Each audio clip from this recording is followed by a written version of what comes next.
Et coucou tout le monde, on se retrouve aujourd'hui pour une petite vidéo revue avec ma toile de mon petit oiseau rouge que je viens tout simplement de terminer. Donc c'est une toile que j'avais eu en collaboration avec la société Paint Somewhere. Ce sont des diamants ronds, c'est une toile en 30 bord blanc inclus. La toile est composée de 24 couleurs et franchement le rendu est vraiment génial. Franchement, on voyait déjà comme ça, hein, sans la pose de diamant, que le motif, le dessin était déjà bien. On dit toujours une toile plus grande, c'est toujours mieux. On va pas être trop gourmand puisque là, ça donne vraiment bien. On voit bien notre petit oiseau, enfin, oiseau ou perroquet. On voit bien notre cœur ici, nos fleurs, la branche, encore les fleurs. La toile, il faudrait que je l'encolle, hein, mais comme je viens vraiment de la terminer et que j'avais envie de vous faire la vidéo tout de suite, sitôt terminée, on va dire. Voilà, hein, écoutez, je vous fais la vidéo. Franchement, ça a été un réel plaisir à faire. J'ai pas été trop longue à faire. Alors, comment j'ai fait? Alors, déjà, j'avais préparé la toile avec vous. Je sais, je devais la faire un petit peu avec vous. Mais en fait, j'étais tellement bien dessus. J'ai tellement aimé reprendre le diamond painting que j'ai été égoïste. J'ai voulu penser qu'à moi. Et j'ai voulu la faire toute seule. Donc, désolée d'avoir été égoïste sur cette fois, mais je vous la présente terminée. Donc là, franchement, on voit bien la brillance des diamants. Franchement, c'est top. Les couleurs, le rose, rouge, franchement, c'est top. Franchement, c'est une toile qui a été vraiment, vraiment très agréable à faire. J'adore. J'adore, le rendu est top. Les feuilles, on les voit bien. On voit il y a trois couleurs dans la feuille. J'allais dire dans la fleur. 3 couleurs dans la feuille. On voit bien ici le petit semblant de mini-tige là qui vient tenir la feuille. C'est une branche toute jeune là qui vient tenir la feuille. Le cœur, le plumage, franchement, on le voit bien. Le seul petit bémol, c'est qu'on ne voit pas les pattes.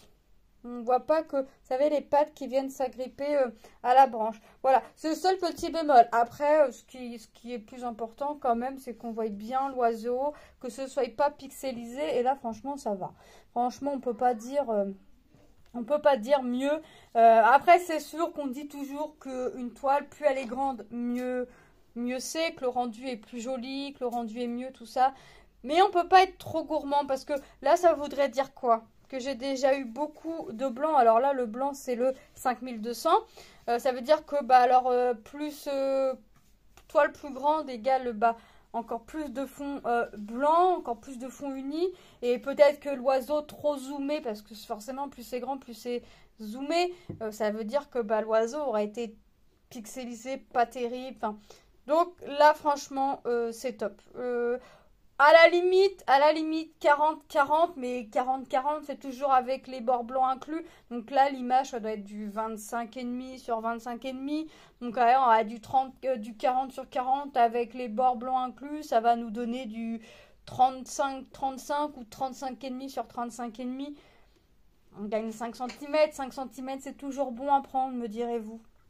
Mais voilà, on va pas être trop gourmand. La toile, ça a été un régal. J'ai pas rencontré de soucis, j'ai pas eu de déchets, j'ai pas eu d'endroit de toile qui ne colle pas. Comment j'ai fait? Alors pour pas avoir que du blanc, alors même si j'en ai eu beaucoup, une fois que j'avais préparé la toile avec vous, j'ai divisé ma toile en 4 tout simplement, puis j'ai dû mettre 1, 2, 3 et 4, quelque chose comme ça. Mais une chose est sûre, c'est que j'ai commencé ma toile par ici. Je voulais pas tout de suite commencer par le petit oiseau. Je voulais vraiment commencer vraiment en bas. Et ensuite la deuxième case, donc là je commençais l'oiseau. La troisième, c'était ici, il me semble. Il me semble que j'ai fait 1, 2, 3, 4. Voilà. Donc j'ai fait mes cases dans l'ordre, vraiment pour le plaisir. Alors j'ai fait ma première case. Et puis je dis... allez, c'est trop bien de refaire du diamond painting, en fait, c'est trop bien, parce que là, ça a été rapide, en fait, à faire. C'est vrai que le diamond painting, par rapport au point de croix, ça reste quand même plus rapide, hein, il faut dire ce qui est, mais franchement, top. Donc là, je vais aller l'encoller, je vais aller la ranger dans un porte-vue, et on va regarder les diamants restants. Alors, je vais garder les sachets ici, puisque, vous voyez, tout ça, c'était pour faire mon fond. Donc, alors, je sais plus combien j'avais de sachets, mais regardez, j'en ai 1, 2, 3, 4, 5, 6, 7, 8, 9, 10. Il est plié, celui-là, 11. Il me reste 11 sachets dans la totalité. Vous imaginez bien que dans un petit sachet comme ça, il y en a à peu près 200. Donc, vous imaginez bien tout ce que j'ai dû mettre déjà dans le fond. Et il y en a encore un petit peu entre la queue de l'oiseau et la branche. Et ici, entre les branches, il y en a. Donc, déjà, vous imaginez bien. Alors, ça, c'est des sachets non entamés. Donc, ça, c'est des sachets que je vais garder. On ne sait jamais. Je garde que les sachets non ouverts. Alors, déjà, ça peut me servir pour moi, si jamais j'ai un manque, ou pour dépanner quelqu'un sur un groupe. Donc, j'ai dit que la toile était composée de 24 couleurs. Et ben, on va regarder. Donc, déjà, vous voyez, on a regardé qu'il me restait, on a vu qu'il me restait 11 sachets. Il me reste vraiment un tout petit chouïa dedans. Mais, vous voyez, j'ai pas eu besoin de le re-remplir. Donc, déjà, voilà. Ensuite, ça, il me reste... Alors, j'ai des couleurs, bah forcément que j'ai pas eu besoin énorme, donc il va me rester très peu. Donc, je vous les montre de 24 à la première. Donc là, c'est pareil. Donc là, ce que je vais faire, c'est que je vous ai dit que j'avais gardé une bouteille d'eau vide pour mettre mes fils de mes toiles que je suis en train de faire pour voir en fin d'année ce que je peux faire. Combien de bouteilles je vais remplir, 1, 2, 3, à quelle quantité. Bah, je vais faire pareil pour les strass. Donc là, je vais les transvider mais je vais garder qu'une bouteille pour que ce soit étoile diamant rond ou carré. Peu m'importe, je veux vraiment garder pour voir les strass restants. Comme je vais mettre dans un porte-vue que les toiles que je fais cette année, comme ça, on va voir combien de toiles je peux réaliser dans l'année, sachant qu'il va y avoir des grandes et des petites. Vous voyez, franchement, il y a des couleurs où il me reste quand même. J'ai pas eu crainte. À aucun moment, j'ai eu peur de manquer de strass. À aucun moment. À aucun moment, j'ai eu peur parce que bah, déjà, d'avance, il y a des couleurs que j'avais pas énormément. Ça me remplissait pas du tout le pot. Et pour l'instant, jusqu'alors, j'ai eu que très très rarement des manques de strass. Donc, c'est vrai que comme ça m'arrive pas, franchement, sur une année... les doigts d'une main c'est beaucoup trop quoi.